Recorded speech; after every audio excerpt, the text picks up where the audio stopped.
Assalamualaikum warahmatullahi wabarakatuh. Yo, what's up everybody? My name is Mardika Kurnulbima. I will explain one of the material at the junior high school. The material I am going to discuss is about recontext. We will study it gradually from definition of recontext, generic structure of recontext, purpose of recontext, characteristic or language feature of recontext, types of recontext, and example of recontext. Okay, so first we are going to study the definition of recontext. Recontext is a text that telling the reader about one story, action, or activity. Its goal is to entertaining or informing the reader. Usually, the text review event or experience that occurred in the past. Is the desired text limited to that? Of course, no. Let's discuss this kind of English text.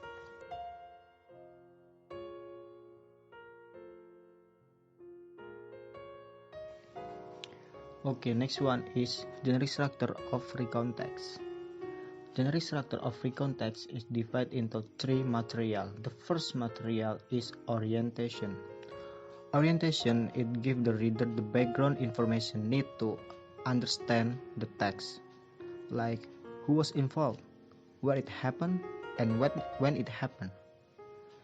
In this section, you are expected to give the reader the necessary information to understand the entire text. And the second material is event, a series of events ordered in a chronological sequence.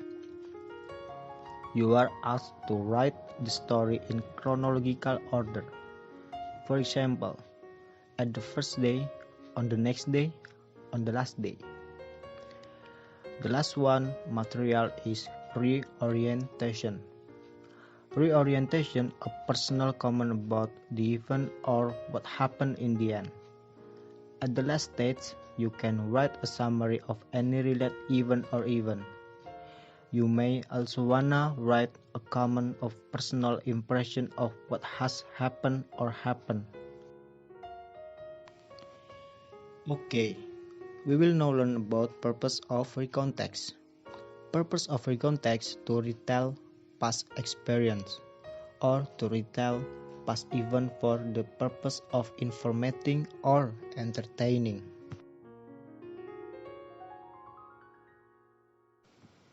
Now we move on to characteristic or language feature of recontext. The first is using the simple past tense, past continuous tense, past perfect tense, and past perfect continuous tense. For example, when, would, woke up, etc. The second one is using temporal sequence. For example, on Saturday, on Monday, on Sunday. The third is focus on specific participant. For example, I, the writer. And the next one is using the conjunction, like then, before, after, or something. And the last one is using action verb. For example, when, stay, etc.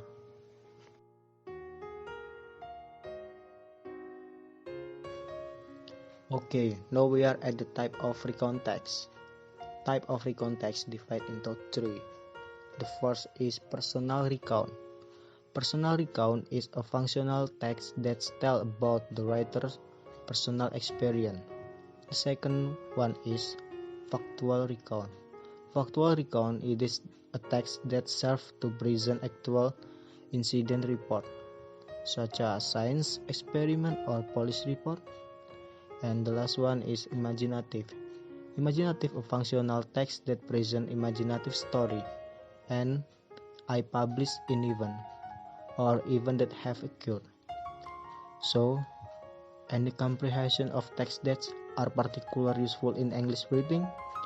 Let's hope the answer is yes.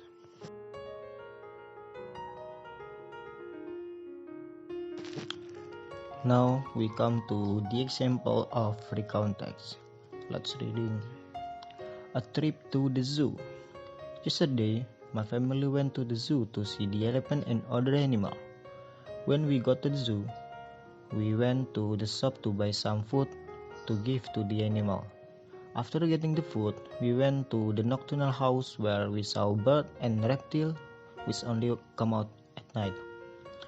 Before lunch, we went for a ride on the elephant. It was a thrill to ride it. Dad nearly fell off when he let go of the rope. During lunch, we fed some birds in the park. In the afternoon, we saw the animal being fed. When we returned home, we were tired but happy because we had so much fun. So, of the example, the first paragraph is orientation because it explains when, how, why it happened.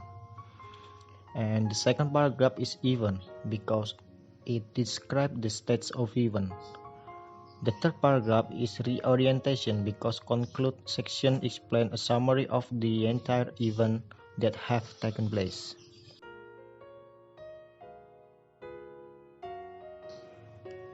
Yo, that is the explanation from me. I hope by reading this explanation I can gain some insight into this material. Okay, that will be all, and thanks for the visit. If you have any question or comment on this material, leave a comment.